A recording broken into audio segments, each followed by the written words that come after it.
जी जनाब, welcome back. Yasin निज़ामी मेरा नाम है और मैं इस चैनल पे वीडियोस बनाता हूँ आप लोगों को फाइनेंशियल एजुकेशन देने के लिए, ताकि आप अपने फाइनेंशियल फ्यूचर को प्रोटेक्ट कर सकें। क्योंकि फाइनेंशियल फ्यूचर काफ़ी गंभीर नज़र आ रहा है मेरे दोस्तों।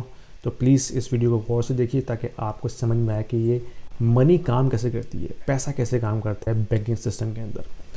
तो मैं इस वीडियो से बात करता हूँ फाइनेंशियल मैटर्स के हवाले से, एजुकेशन देता हूँ, ग्लोबल मॉनेटरी सिस्टम के बारे में बात करते हैं, हम इन्वेस्टमेंट स्ट्रेटजीज़ को डिस्कस करते हैं। और मैं एक लाइसेंस रियल्टर भी हूँ, तो मैं रियल एस्टेट पे बात करता हूँ। अगर आप GTA में रहते हैं, टोरंटो में रहते हैं, तो आपको कोई भी अगर नीड है रियल एस्टेट के हवाले से, कॉल कीजिए मुझे। I will be more than happy to help you. तो आज हम बात करेंगे कि ये जो क्वान्टिटेटिव ईजिंग है, जिसको हम शॉर्ट फॉर्म में कहते हैं QE, ये कैसे काम करती है और क्या ये वाकई में इन्फ्लेशनरी होती है। क्योंकि एक बहुत बड़ा मिसकंसेप्शन है अच्छे भले इकोनॉमिस्ट के दरमियान भी, कि वो समझते हैं कि QE जो है वो 100% इन्फ्लेशनरी होती है। अगर QE हो रही है that means it is going to cause inflation. Yes और नो, इसकी कुछ कॉम्प्लेक्सिटीज़ हैं जिसको मैं आज सिंप्लीफाई करके आपको एक्सप्लेन करूँगा। तो उसके लिए मैं अपनी एक स्क्रीन शेयर करता हूँ आपसे, ताकि आपको मैं ये डॉक्यूमेंट दिखाऊँ जो कि फेडरल रिज़र्व की वेबसाइट पे पब्लिश है। तो ये जो आर्टिकल है ये फेडरल रिज़र्व की वेबसाइट है, under economic research fades notes, और 3 जून का पब्लिश ये आर्टिकल है जिसमें उन्होंने बताया कि understanding bank deposit growth during कोविड-19 पैंडेमिक। यानी कि ये बता रहे हैं कि जब कोविड-19 में उन्होंने इमरजेंसी फंडिंग की थी QE के दौरान, तो उसमें किस तरह से मनी क्रिएशन हुई, तो उसको एक्सप्लेन कर रहे हैं। तो इसमें जो काम का पैराग्राफ है जिसमें की पॉइंट इन्होंने डिफाइन किया है वो ये है, roles of credit line draws and the Federal Reserve asset purchases. तो मैं आपको पढ़ता हूँ फिर आपको समझाता हूँ मैं। वो ये कहते हैं कि at the onset of the global pandemic in March 2020 the Federal Reserve began to purchase Treasury securities and MBS. MBS means mortgage-backed securities, to support the functioning of financial markets that were exhibiting stress during the time. The asset purchases, ये जुमला काफ़ी important है, the asset purchases by the Federal Reserve led to the creation of reserves in the banking system. Reserves जो होते हैं वो spendable dollars नहीं होते, ये ध्यान में रखिएगा। And to the extent that the Federal Reserve purchased the assets from the non-banking entities,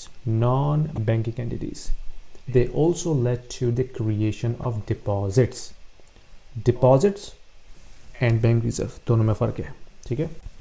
At the same time, the non-financial firms which had established credit lines with banks began to draw on those lines to build cash buffers on their balance sheet.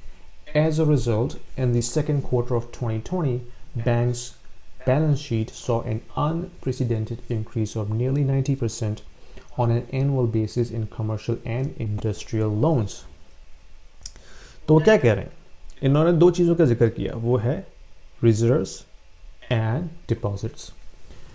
Reserves जो होते हैं वो bank money कहलाता है, यानी कि वो dollars होते हैं जो इकोनॉमी के अंदर सर्कुलेट नहीं होते, यानी कि these are not spendable dollars. जो डिपॉजिट्स होते हैं those are called real money, जो कि इकोनॉमी में सर्कुलेट होती है। अगर डिपॉजिट्स क्रिएट हो रहे हैं, that is going to increase the money supply and that is going to most likely cause inflation. Money supply का हमेशा बढ़ना इन्फ्लेशनरी नहीं होता। अगर मनी सप्लाई बढ़ रही है लेकिन साथ साथ GDP ग्रोथ भी हो रही है, देन वो ज़रूरी नहीं कि इन्फ्लेशन क्रिएट करे। लेकिन अगर मनी सप्लाई की जो ग्रोथ की परसेंटेज है वो GDP ग्रोथ से काफ़ी ऊपर निकल जाए, तो फिर ऑफ कोर्स उससे इन्फ्लेशन होगी, ठीक है? मैंने अपनी पिछली वीडियो में भी इस पर बात की थी। तो इसको समझने के लिए मैक्रो एल्फ एक काफ़ी ज़बरदस्त बंदा है, ट्विटर के ऊपर काफ़ी एक्टिव है, उसकी ट्वीट मैं आपको शेयर करता हूँ और उसमें इसने इसको काफ़ी अच्छी तरह एक्सप्लेन किया है। तो जो टॉप लाइन है वो बता रही है फिस्कल स्पेंडिंग से पहले की सिचुएशन, और इसमें बेसिकली ये कर रहा है कि इसने बैलेंस शीट को सिंप्लीफाई करके बताया ताकि आपको समझ में आ जाए। अच्छा, बैलेंस शीट के दो कॉलम्स होते हैं, एसेट्स, लाइबिलिटीज़। इन दोनों का मैच होना बहुत ज़रूरी होता है फ्रॉम प्योर अकाउंटिंग परस्पेक्टिव। तो जो अगर हम पहली ऊपर की लाइन को देखते हैं तो उसमें जो सबसे पहला कॉलम है वो है गवर्नमेंट का। गवर्नमेंट की बैलेंस शीट के ऊपर आपके पास एसेट्स हैं एंड लाइबिलिटीज़। एसेट्स में उसमें क्या क्या चीज़ें हैं, TG account and other assets. TG account क्या होता है? TG account is basically government का अकाउंट होता है सेंट्रल बैंक के साथ, ठीक है। हर बैंक्स का आपस में एक दूसरे के साथ अकाउंट होता है। जब ये कभी पैसे ट्रांसफ़र होते हैं ना, ये कोई फिजिकली पैसे ट्रांसफ़र नहीं होते, ये हर बैंक का आपस में एक दूसरे के साथ अकाउंट होता है and they just do plus minus two balance the transactions on their balance sheet, ठीक है। तो इसी तरह गवर्नमेंट का भी एक अकाउंट होता है सेंट्रल बैंक के साथ, उसको कहते हैं TG account, treasury general account.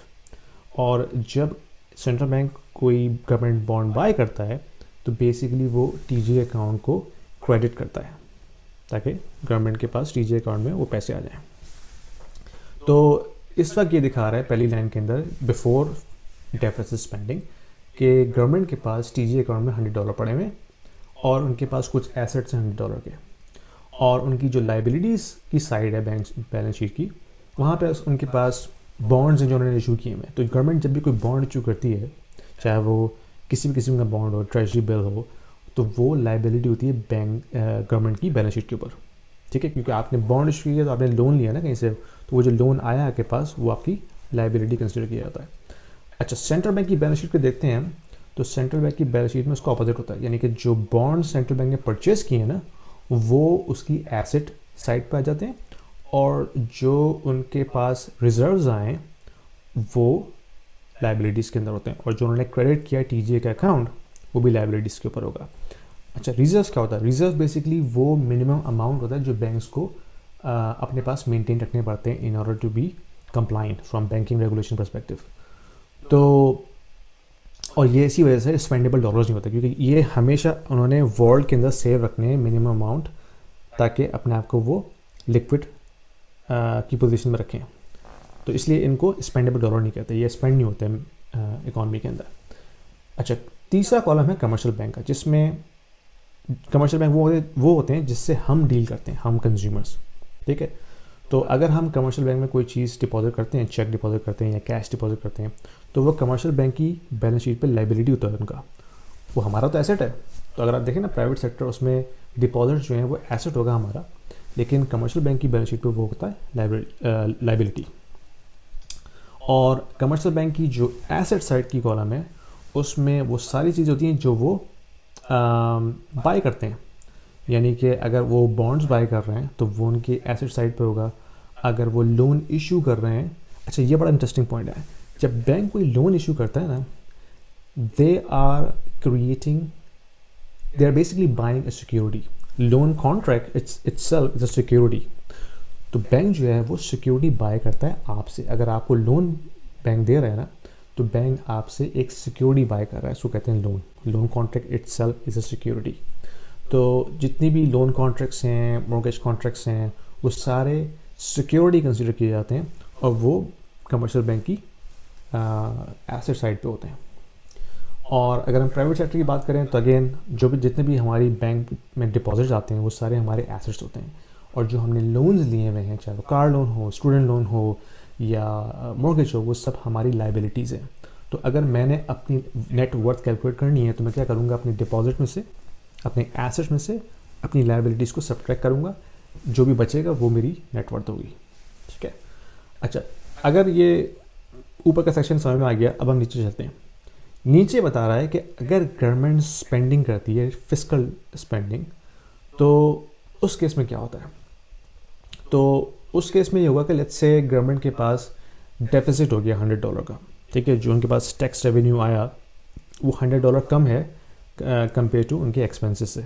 अब वो कैसे पूरा करेंगे, तो वो करेंगे डेफिसिट स्पेंडिंग से। वो क्या होती है, गवर्नमेंट जो है जितने का उनको डेफिसिट है उतने डॉलर का वो मज़ीद बॉन्ड्स क्रिएट करेंगे। तो उस केस में जो उन्होंने मज़ीद बॉन्ड्स क्रिएट किए वो उनकी लाइबिलिटीज़ सेक्शन में जाएंगे बैलेंस शीट के अंदर। और क्योंकि क्यूई के अंदर सेंट्रल बैंक डायरेक्टली गवर्नमेंट से बाय नहीं करता, ये इनकी एक ट्रिक होती है। तो गवर्नमेंट जो है वो फ्लोट करती है बॉन्ड को ओपन मार्केट में, जो प्राइवेट, अच्छा सेंट्रल बैंक के अलावा कोई भी बाय कर सकता है उन बॉन्ड्स को। कमर्शियल बैंक भी बाय कर सकता है, उसको कोई प्राइवेट इन्वेस्टर भी बाय कर सकता है, उसको कोई फॉरेन गवर्नमेंट भी बाय कर सकती है, तो कोई भी इसको बाय कर सकता है, ठीक है। तो लेट्स से कि उसको कमर्शियल बैंक बाय कर रहा है, तो जब कमर्शियल बैंक बाय करेगा तो वो जो बॉन्ड्स हैं वो कमर्शियल बैंक की बैलेंस शीट के एसेट साइड पे आ जाएंगे। तो जब भी आपको $100 का एडिशन नज़र आ रहा है, और क्योंकि बैलेंस होना चाहिए ना एसेट्स और लाइबिलिटीज़ को, तो अब कमर्शियल बैंक को अपने डिपॉजिट बढ़ाने पड़ेंगे। तो फिर वो जब प्राइवेट सेक्टर उस कमर्शियल बैंक में अपना डिपॉजिट करता है, चाहे चेक हो कैश हो, that goes into its liability section. तो उसको बैलेंस करने के लिए उनको डिपॉजिट अपने बढ़ाने पड़ते हैं। तो इस तरह से ये स्पेंडिंग होती है। तो ये तो एक स्टेप समझ में आ गया, ठीक है। अब नेक्स्ट स्टेप है फेडरल रिजर्व किस तरह से बाय करता है उसको। तो ये इंपॉर्टेंट है, यहाँ से आपको पता चलेगा कि मनी क्रिएशन कैसे होती है। अगर फेडरल रिजर्व किसी बैंक से बाय कर रहा है, लेट्स से वेल्स फार्गो से बाय कर रहा है या सिटी बैंक से बाय कर रहा है, तो वो बैंक रिजर्व्स क्रिएट करता है। और वो बैंक रिजर्व्स जो हैं वो सिंपली नॉन स्पेंडेबल डॉलर्स होते हैं जो बैंक्स की एसेट साइड पे जाके फिट हो जाते हैं, ठीक है। और अगर फेडरल रिजर्व जो है वो किसी नॉन बैंकिंग एंटिटी से बाय कर रहा है, देन दे क्रिएट डिपॉजिट्स। मैं आपको दोबारा उस पैराग्राफ पे लेके चलता हूँ जहाँ पे उन्होंने इसको वाज़ेह करके बताया है। इसमें ये क्या कह रहे हैं, इसमें यही कह रहे हैं ना कि asset purchases by the Federal Reserve led to the creation of reserves in the banking system. अगर फेडरल रिजर्व किसी बैंक से बाय कर रहा है तो वो सिर्फ रिजर्व्स क्रिएट करता है। Reserves are not spendable dollars, they always stay on the balance sheet of the bank. ये कभी भी इकोनॉमी के अंदर नहीं जाते। तो इससे जो मनी सप्लाई है M2 इंक्रीज नहीं होती।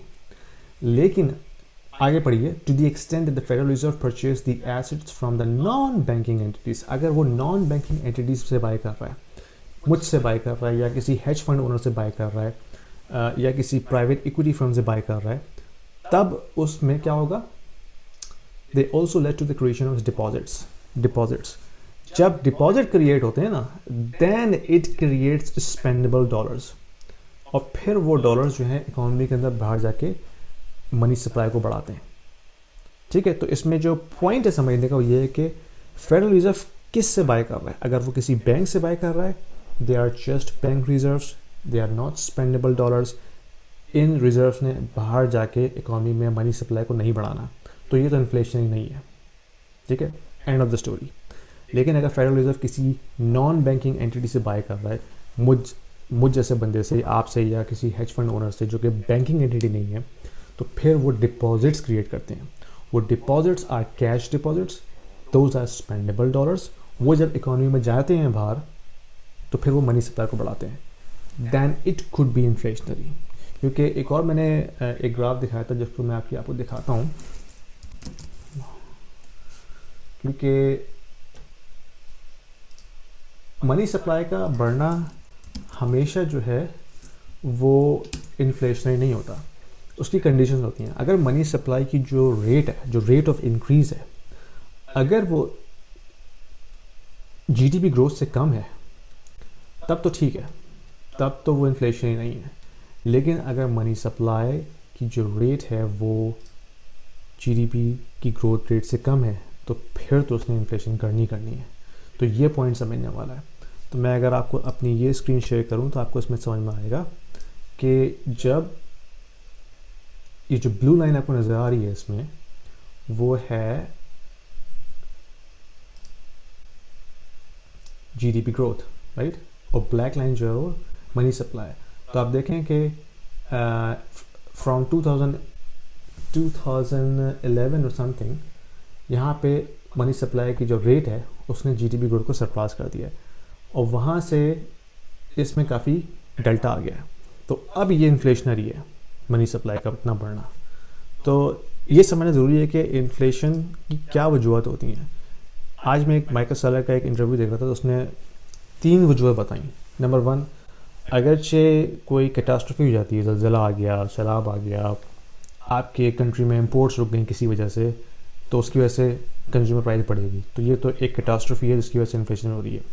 दूसरी है मॉनेटरी इन्फ्लेशन, जिसमें अगर आप मनी सप्लाई इतना बढ़ा दें कि वो जीडीपी ग्रोथ से बढ़ जाए, तो फिर वो इन्फ्लेशनरी है। अगर जीडीपी ग्रोथ से कम रहेगा तो इन्फ्लेशनरी नहीं, क्योंकि जब मनी सप्लाई इंक्रीज़ हो रही है तो जीडीपी भी साथ ही साथ इंक्रीज़ हो रही है, इसकी वजह से टैक्स रिटर्न्स बढ़ेंगे, टैक्स कलेक्शन ज़्यादा होगी, तो वो अपने आप को बैलेंस आउट कर लेगा। और तीसरी चीज़ ये है कि तीसरी चीज़ भूल गया मैं, 2 चीज़ें याद रखी हैं। तो ये पॉइंट समझना ज़रूरी है।